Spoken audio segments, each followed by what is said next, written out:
Good morning, good evening, good afternoon, wherever you guys are, whenever you are. Thank you for watching this live stream, um, the Daily Hodl Show. Yes, I'm usually joined with Mr. M, but he's kind of under the weather, and it's a little bit tricky for him to come to at this hour. So we're trying to work something out. Hopefully, we can get him in on the show again. It was fun doing the show with him, of course. It helps with somebody actually, helping me with the question, with all the comments and stuff like that. So maybe we'll work something out. Maybe we can get somebody remoting in to basically star all the questions. I think maybe we'll do that next time. We'll have somebody remote into this basically to hear and then be able to actually select all the comments so that this way I could answer the questions at the end of the show a lot easier. So yeah, I think I'll have that done. I am in the pipe 5x5. Man, thank you for your question. I am fine. How are you doing today, Sarah George? Is that your name? Anyways, let's see here. Who else is there? Alrighty. Well, thank you guys, and yeah, maybe somebody else can help us to I can see all the comments and put up some comments there and stuff like that. Okay, I'll answer that question. Thank you. I will answer that later. I'm just gonna star that and put that. Love you too, man. Appreciate it. And yeah, let's start the show, guys. I want to start off with a monologue, I guess, instead of just jumping into it, because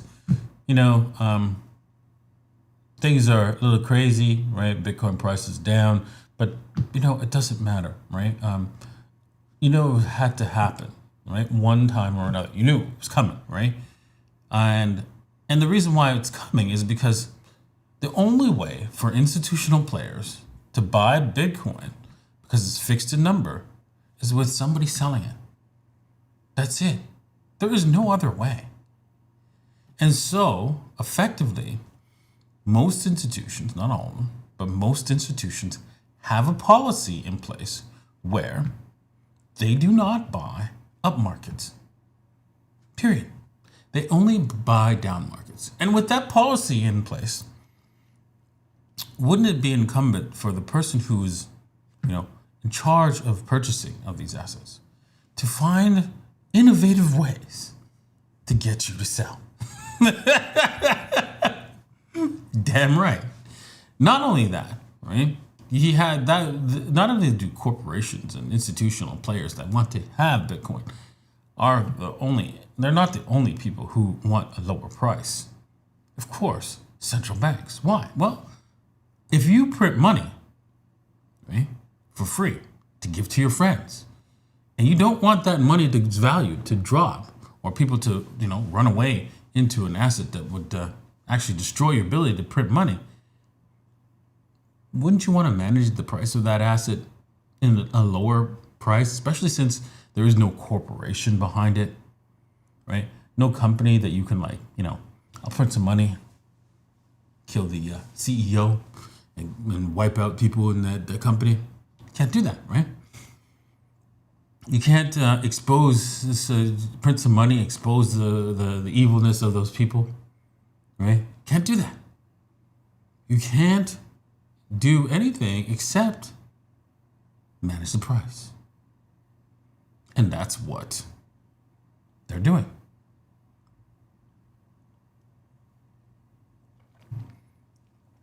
Price management of Bitcoin has been going on for a long time. It doesn't matter whether it was, smaller asset or a larger asset. Price management existed. The people who did manage the price are different players now, right? And there have always been different players at every single level. But price management always occurs. Why? Because, people want to profit. People want to, have other motivations, might have other motivations, but it all comes down to one motivation: profit, right? Simple as that. And the beauty of it, right, is that for the first time ever, institutional players can join into this game at billions of dollars at a time. Billions. We're going to talk about that and show you examples of that. And because they can come in with billions of dollars at a time, they're going to be holding for a while. Holding for a long time, right? Some of them are going to never sell, right? Because there's no point. There is no point. Even when Bitcoin is the money, there is zero incentive, right, at this level to sell any of it, right? And you might go, but I don't get it. Don't you need to take profits? Yeah, well, you're not understanding. You're not understanding. They don't take profits on any of the assets that they own. I'm going to say that again. The wealthy do not take profits on any of the assets they own. Once again, for the dumb, deaf, and retarded, the wealthy do not take profits on any of the assets that they own. Okay, the only time they would be selling those assets is if they're forced to do so. That's it. Think about that for a second. Let that sink in. Okay, it sunk in? Good. Why? Because they do not spend wealth that they have. They borrow against it and spend that. Now, there's a little bit of caveat on that.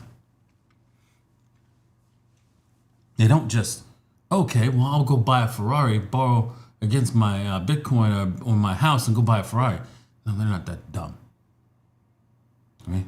Instead, they'll go borrow against their assets and invest in something that will pay a dividend so they cover the debt and give them a little bit extra to go buy the Ferrari.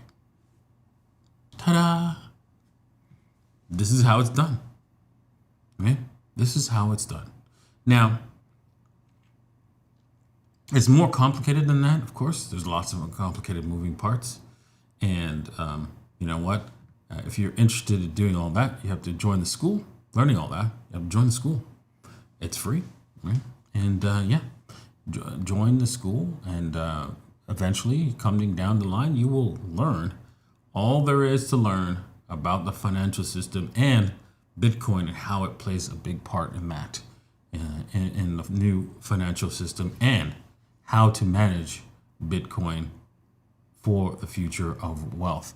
And again, right, I'm going to be changing the name of the school, right? Because right now it's called Bitcoin for Beginners, but I'm going to be changing it to Blueprint for Bitcoin. The Blueprint for Bitcoin, right?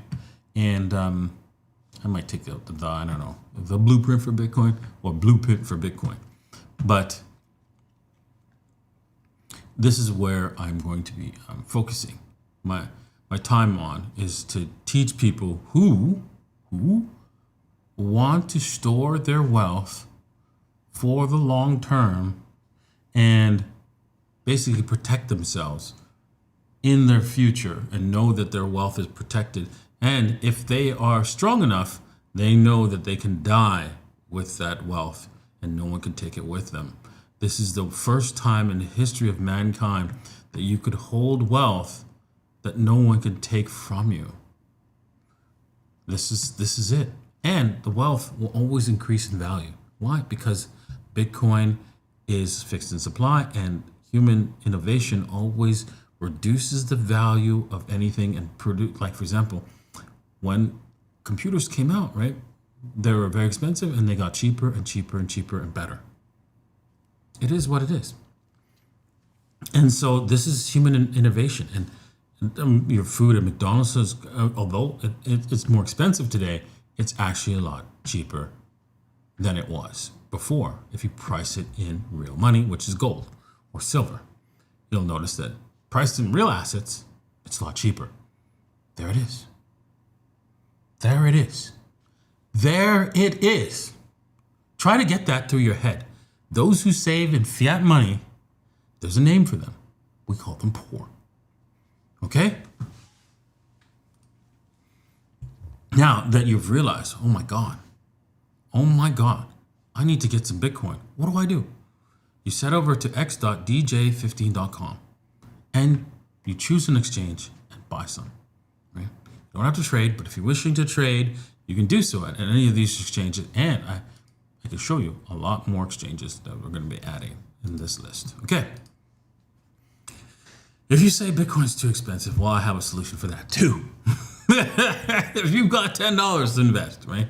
I know $10 seems like nothing, but you'll be a hero to your future family and friends that you actually put a small amount in, $10 a month, into Bitcoin when you were struggling. When you saw me, Davinci J15, telling you to do so and giving you a forum to do so with TSATs, Satoshis, right? This is backed up by Bitcoin. I don't hold your Bitcoin. I don't like doing that. I will never call you and ask you to give me your money and let me hold it. Let me hold it and make you richer. I'm never going to do that. Never. Right? If somebody does do that, says whether it's me or someone else, I would be with a skeptic eye if I were you. Right? Doesn't matter who it is. Right? Even if it's President Trump, you might want to go, maybe you're not the president.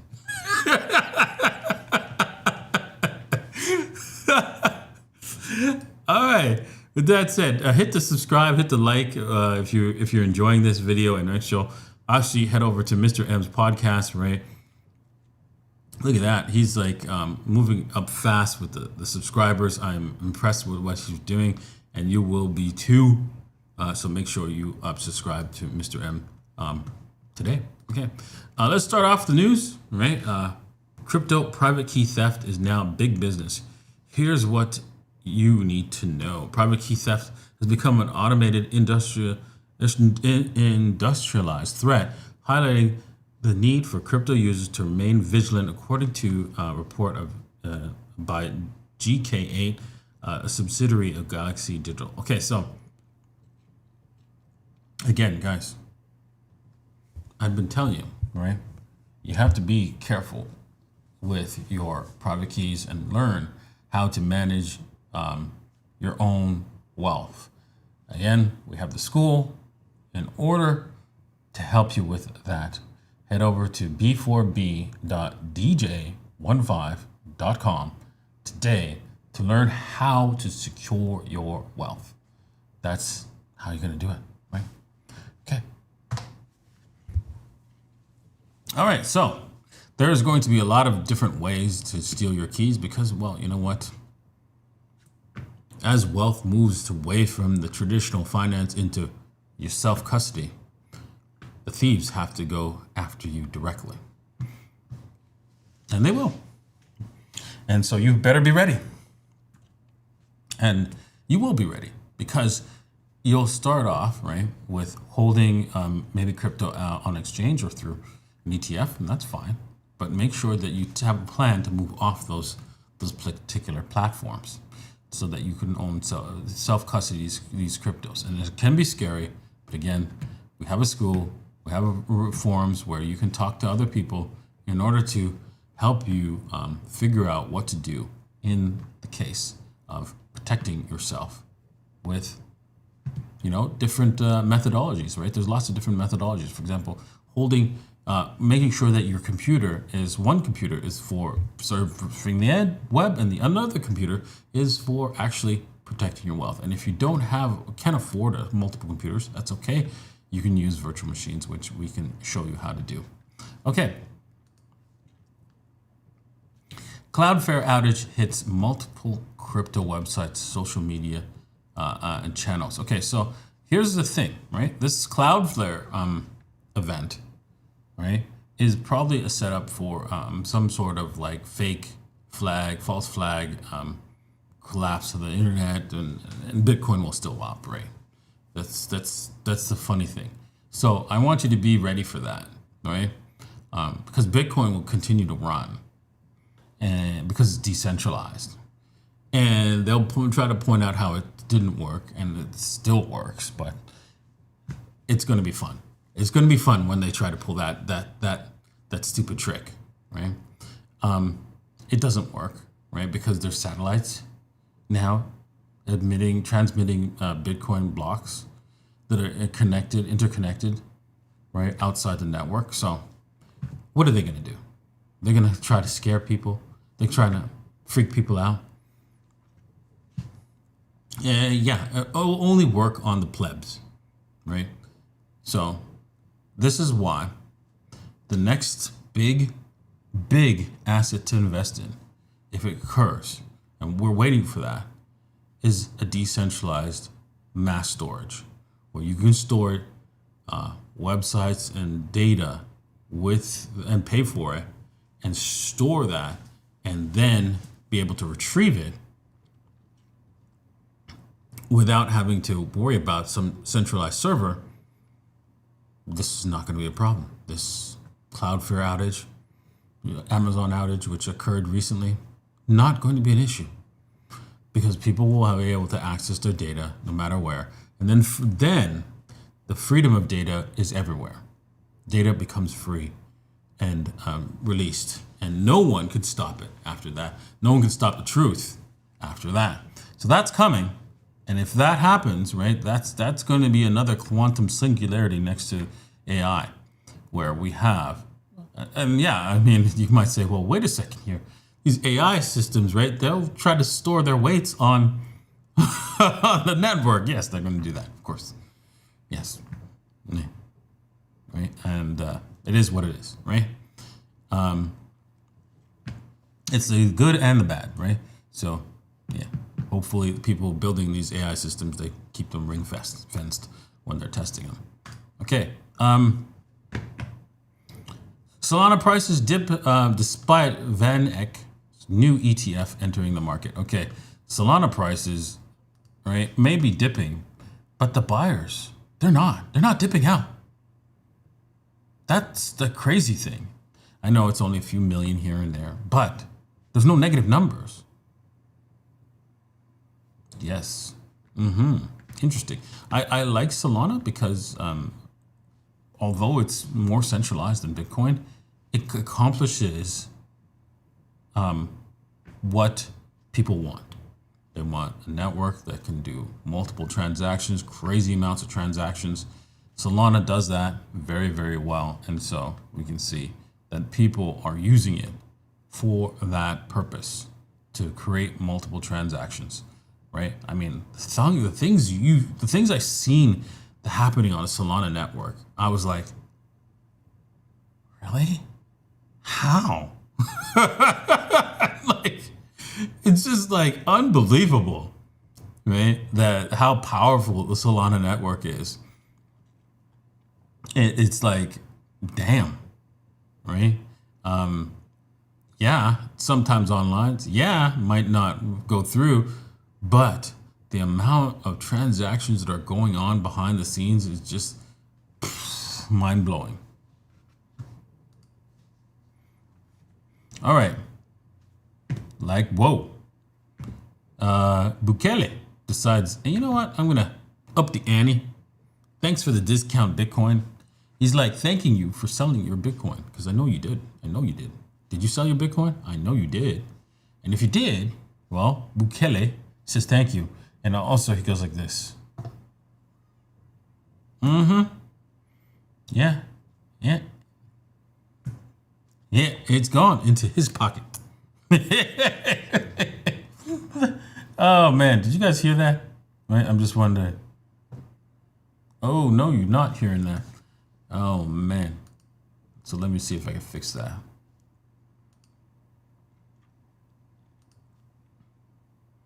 She said, there you go. And it's gone. Yeah, it's gone into his pockets, as I was saying. Okay.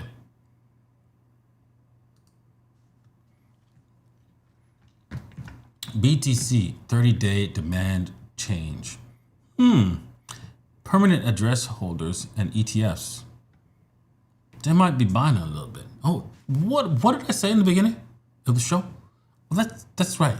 Institutional players cannot buy up markets. They can only buy down markets. Why? Why? Because they need the volume in order to buy. They want to buy $10 billion worth. They're going to need you to sell $10 billion worth. Just saying. And so effectively, they have to wait for you to sell. And when you're selling, well, they can buy. They can buy hundreds of thousands of Bitcoin, thanks to you. Your institutional investor thanks you very much for these down prices. So the weak hands, they come in, they buy, they're looking for the quick win. And since, Bitcoin, always pumps crazy and it didn't do so this time, boom, they're getting free Bitcoin for the bigger win. There's going to be a bigger pump eventually, right? Because they're going to have to suppress the price. Not only the institutional players, but obviously the Fed. They have to suppress the price. And as they suppress the price, what happens? Well, just take a look what happens to gold when it finally breaks out. And Bitcoin, right, has at least a 20x, 30x move coming. Right? At the worst case. But a 100x move is where it's going to go. Boom. 100x from here. 100x. So that means not $1 million, but $10 million Bitcoin is coming to a theater near you. Why? You're like, wait a second, Davinci. Hold on. Let me get this straight. You're saying that Bitcoin is going to be let's see, what is a 100x move from here? Not 20 trillion, but 200 plus $1 trillion asset in market cap? Yes. How? Okay. Good question. I'd normally wait for school to tell you that, but it's really basic, right? Most wealthy people understand that they don't hold wealth in dollars. No, they don't, right? That would be dumb. Why? Because because dollars is being printed at a rate of 10% per year, right? So they hold it in assets, right? What kind of assets do they hold it? Stocks, right? You can say bonds, but that's only people who put the gun to head saying, hey, you know what, you need to do this, right? Or hey, we have this agreement here, we'll help you out if you hold these bonds, right? But other than that, right? Beyond that, they would prefer to hold assets, right? And so, what kind of assets do they hold? Real estate, yeah, that's one. That's correct. They own artwork, yeah, that's another, right? They own other assets that are not going to appreciate, watches, cars, whatever, right? Now, imagine you have an asset that's always going to appreciate, and you don't have to have risk based on location risk.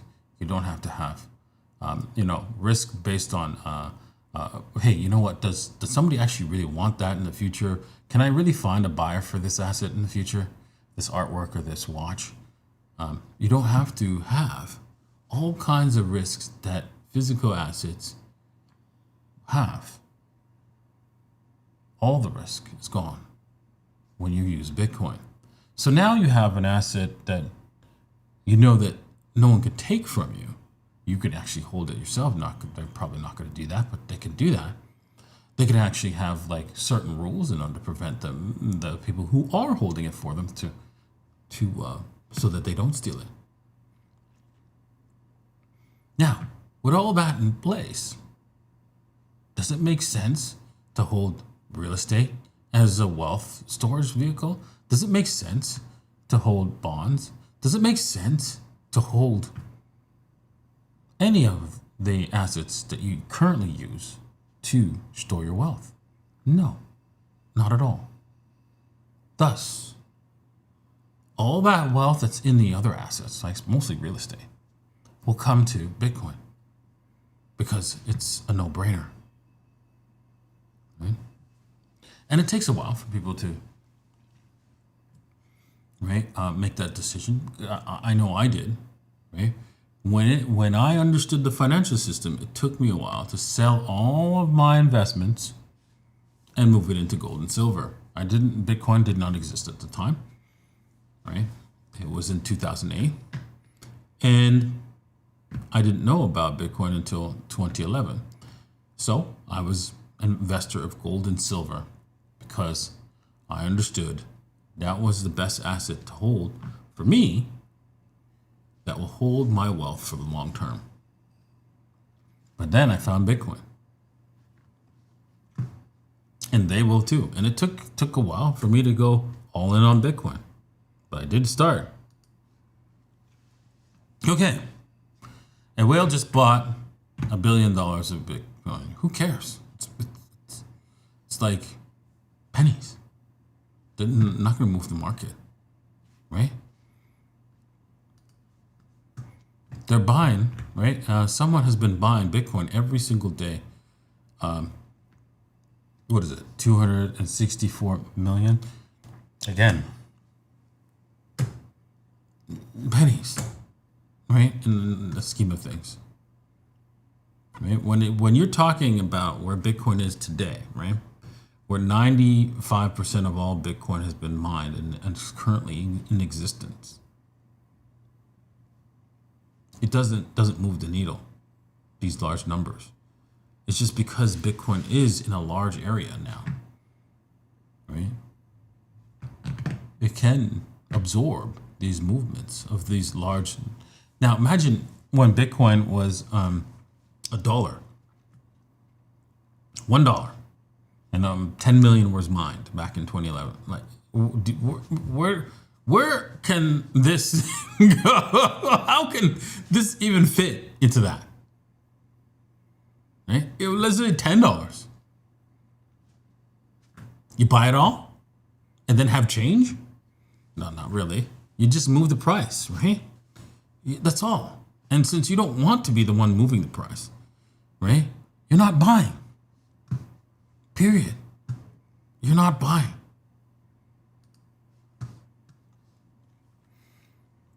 New whales are now sitting on big losses in Bitcoin. Yes?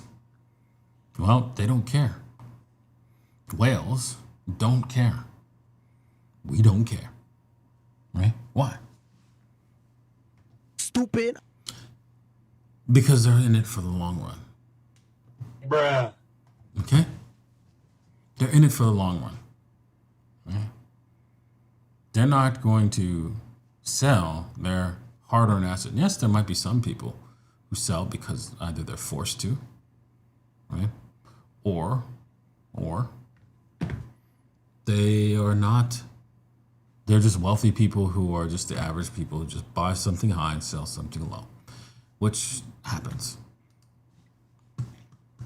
All right, let's listen to Michael Saylor. You know, Bitcoin's been around for 15 years. It's had 15 major drawdowns. It's always come back to a new all-time high. If you zoom out, this is just par for the course. This is normal in the life cycle of an emergent transformational asset class, and it's a healthy thing. It clears out the tourists, the leverage, and the weak holders, and sets the basis for the next rally upward. Run 100%. So, clears out the tourists, sets the base for the next rally upwards.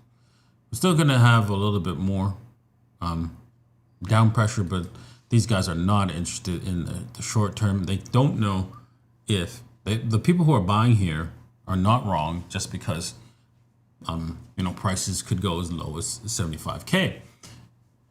The problem with that, waiting for that, is that they might not hit that level. There may not be enough liquidity at that level. And they're not interested in, buying the lows. They just buy the absolute lows. They're interested in buying when there's liquidity, period. Okay. This is interesting. Let's listen to what this joker has to say and laugh, right? We're going to be going... In 2018, I pointed out when Bitcoin was about 10,000, it was going to drop a zero. I was 70% right, 30% wrong because it went down to 3,000. I'm saying the same thing now. I think it can go back to 10,000. I mean, that includes everything going lower, unfortunately, means the stock market. And it's just normal. The key difference is from back then, there was only a few thousand cryptocurrencies. Now there's multi-millions, and we've had that pile in from ETFs, the Trump administration kicking in and accelerating it, and it's classic peak bull market stuff I remember seeing in 1999. So in the previous segment, Paul mentioned the VIX at 25. You look at that VIX 200-day moving average, it's a bull flag. Right now it's averaging about 19 and a half. And the key fact is 120-day realized volatility in the S&P 500 is around 10%. If we end the year there, not only is it half the VIX, but it'll be the lowest since 2017. So I'm expecting this Bitcoin plunge to trickle down to the stock market, volatility to pick up, maybe just get to its average around 16%, and the whole thing tilts lower into the year end. I don't know what stops it at this point. Wow. Okay. Interesting. Is there a technical support level in Bitcoin that we should keep our eye on? I mean, that $100,000 level kind of held there for a while, but we've obviously down here at 92,000 have blown past that. Well, that's now key resistance, 100,000. It was my key inflection point starting in 2020 when I was calling for it. Yeah, I was early and I was wrong for a little while, but the key support was right now is around 90. It's stuck between 90 and 100,000. I think eventually it breaks down and heads towards 50. On an annual chart, 50 is normal. The key thing is you get the sharpest rallies in bear markets. The 200-day moving average has rolled over. MicroStrategy's 200-day moving average rolled over in August. And so maybe we'll get a little bounce, maybe get to 100,000, but I think it's all about responsive sellers. And the key thing to point out is the Bloomberg Galaxy Crypto Index, as of yesterday, was down 14% on the year after rallying about a third. If the stock market just follows that, which I think it might, all the dominoes trickle lower. And the key indication for me for all this is gold grabbing alpha this year. And when gold's alpha, something's wrong. In 2018, Okay, so it seems like this guy's saying that, yeah, all the institutions will just sell, they will not hold, and they'll sell the price down to 10K. Yes, they'll take losses, right, in dollars. What are you smoking? Losses in dollars? Wow. Guy's smoking weed, right? I mean, hey, man, if I can buy $10,000 Bitcoin, I will, man. Jesus. Because I'm making money, right? I'm doing well. I'll be buying Bitcoin all the way down. That's it. But that's not going to happen, right? That's a dream. That's a pipe dream, right? You get cheap $10,000 Bitcoin. Pipe dream, right? He's dreaming. And he ain't going to get it. He's not going to get any Bitcoin. And anybody who believes him and follows him is not going to get any Bitcoin. That's it. So you dollar cost average, meaning you every week you put in $10, $100, $20, whatever you got into Bitcoin, because eventually you'll be called a hero. You'll be called a legend. Average Bitcoin ETF investors now underwater as BTC falls below 89K.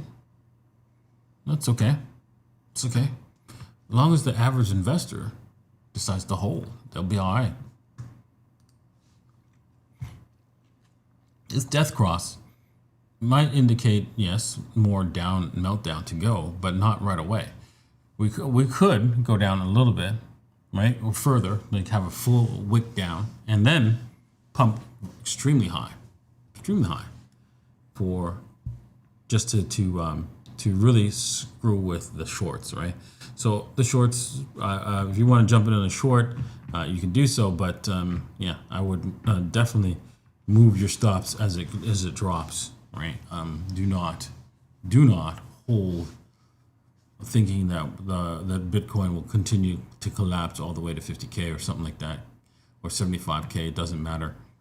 We're going to see a reversal here with this death cross, just short term, and then probably all the way back down. Now, can we see Bitcoin break out and go higher? Don't think so. We'd have to break above the 107 area to start any kind of rally, right? Start, which is going to be a long way from here. So that's the way it is. Alrighty. With that said, let's go on to the Q&A.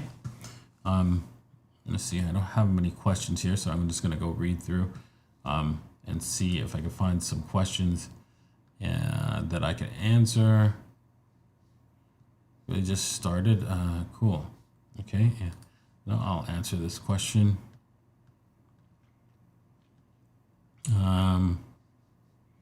Yep, that's right. That's how you do it. Good morning from Brazil. Good morning. Alrighty.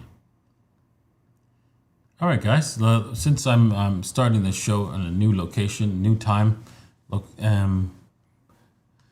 tell me, where are you guys from? Where are all you guys from? Let me know, and we'll mention that. Okay, in the show. So, BTC, be the change. Yes, I like that. I like that. Okay, shout out from India, right? Shout out from what year is the ending price prediction? Okay, fine. American government invented BTC, not Satoshi, to make money to pay external. Oh, fuck. No, dude. Doesn't work that way. Okay. Toronto. Yes, my hometown. Yes, how you doing? T.O. in the house. T.O. The T-Dot. Alberta, Canada. Waking up. Damn, waking up early to watch this. Thank you. Spain. Alrighty. New York. Early bird. New York. Argentina. Also waking up early. Thank you. DC in the house. Hey, how you doing? Much love. Love from Bangladesh. Alrighty. All right, let's. I think I gathered enough questions to answer for today, so let me just go on to that. Let's see here. Okay. What is the price of BTC you're seeing in the next 5 years, and why? Please explain a bit. Okay, so Bitcoin, right, has these 4-year cycles. Of course, may not be exactly accurate now, but over time, they're seeing these institutional players. They're going to gather Bitcoin and accumulate over the next 5 years. Michael Saylor is going to accumulate. I'm going to accumulate. My friends are going to accumulate. We're all going to accumulate Bitcoin over the next little while. So, effectively, this means the only way for you to get the Bitcoin from us is if you increase the price. If the price increases, if somebody says, hey, you know what, I'm willing to buy it for a higher price. So, since Bitcoin is fixed in supply and there's only going to be 21 million, right? Eventually, right? That will affect the price to go higher. How much higher? Doesn't matter. Doesn't matter. If you're looking for a specific price on Bitcoin to invest in it, you're doing it wrong, right? If you are looking for a specific price on Bitcoin, you're doing it wrong. You're investing in it wrong. You are investing in Bitcoin because you understand that it will be the money and everybody else will be coming to you because of that. Right? So, once that happens, right, you know the rule. Those who's got the goal makes the rules. Right? So, that's why I'm a hodler of Bitcoin, and I will be a hodler for the rest of my life, right, until I die. Right? Boom. BTC, ETH, SOL targets, bear, more bull first. Okay, so if you're looking to gamble, you can gamble on these markets. Not a problem, right? That's what helps provide liquidity for the rest of us, right? want to just buy. And if you're interested in gambling, because whether it's my targets or your targets, it doesn't matter. It's up to you. Now, looking at the charts, right? Both BTC, ETH, and SOL have more downside to go overall. There is a short-term bull run coming, probably. But it's only short, and then it's going to come collapsing back down. Now, is there a probability that we go a lot higher and things just reverse? Yes, but it's low. So it's possible, but just not probable. Okay.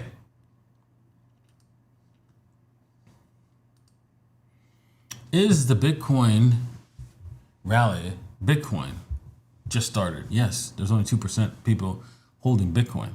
So yeah, it's a cool thing that you get to buy Bitcoin cheaply right now and invest in it for the long term right now, so that you look like a hero for buying it so early. And when you do look like the hero, and people say you got in so early, back then people thought that was too late. Just remind them that back then people thought it was too late.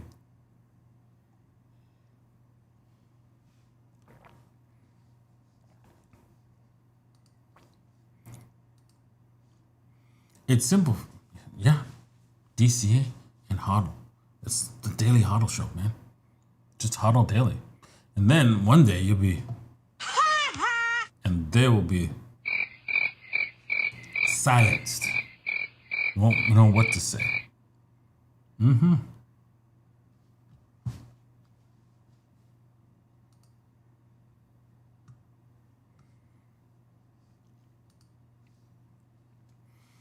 What's your year-end price prediction? It doesn't really matter.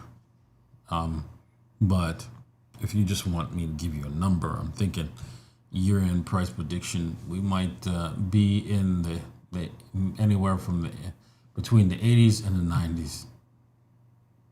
90,000, somewhere there for the end of the year. Right? And that's my price prediction for that, for what it's worth.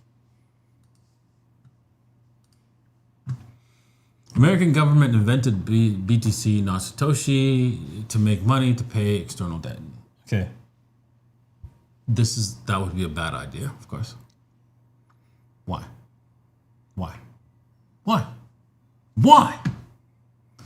Because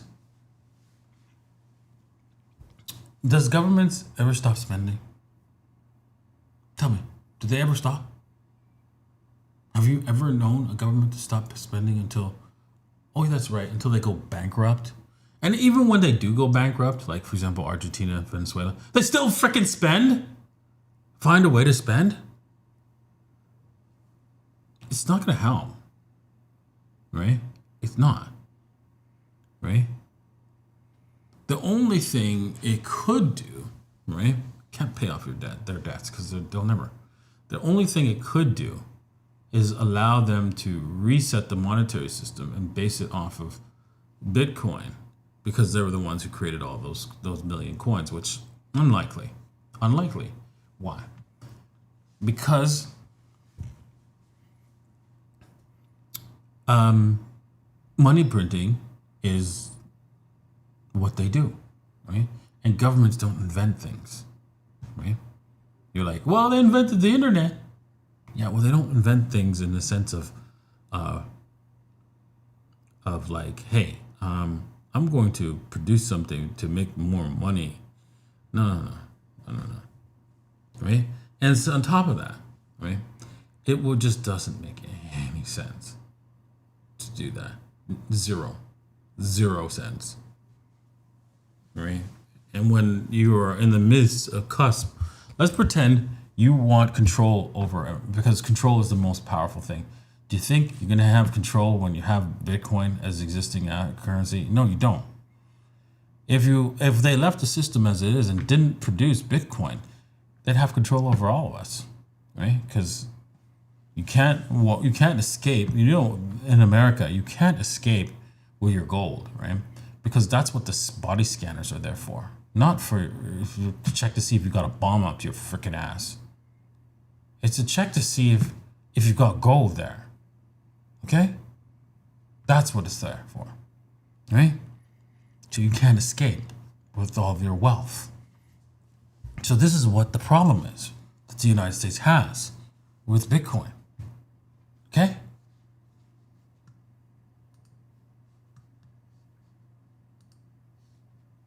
If they can print Bitcoin like they can print money, why would they want Bitcoin to thrive?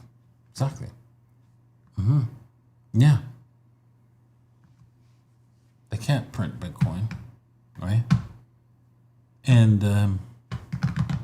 yeah, they won't want it to thrive because they can't print it. Well, I think Zcash, I don't know. I think Zcash is pumped. And I think you should not buy it as something that's pumped so high. Can it go higher? Yes, it can. And yeah, you just have to. If you had it, you should start selling some out, right? Because I mean, it went too far, too fast, and you better sell half on a double.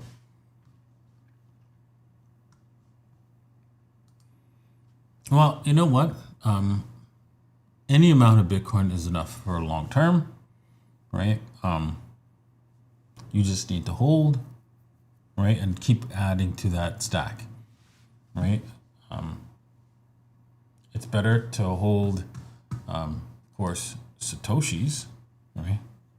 Right, so right here, Satoshis. If you want 0.01 Bitcoin, so what's that work out to? It's 1 million Satoshis. Boom, right? So buy 1 million Satoshis, right?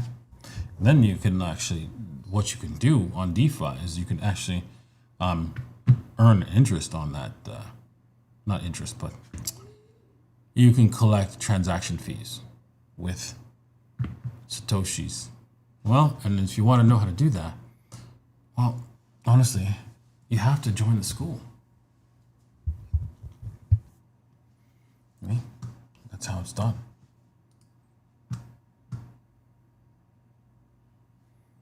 Alrighty, let's see here. Is there any other questions? I think. Where do I see the future of strategy going? Well, I think strategy, right? They better have a strategy for when governments come, right? They better have that in place because they're going to come and they're going to make it illegal for them to hold it.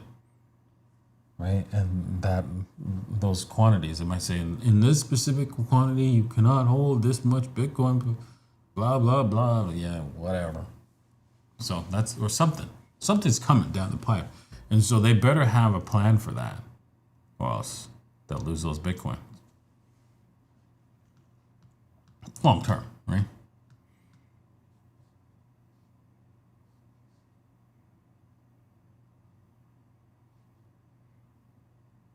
Alrighty, let's see here. Okay. The cold wallet I recommend is Keyston. I like Keyston, and this is the wallet that I'm currently using. Okay, thank you guys for watching. I hope you enjoyed today's episode. I know I did, and we'll see you guys next time. Peace. Oof, won't end. No end in sight. Boom. To this show. It'll just keep on going. All right.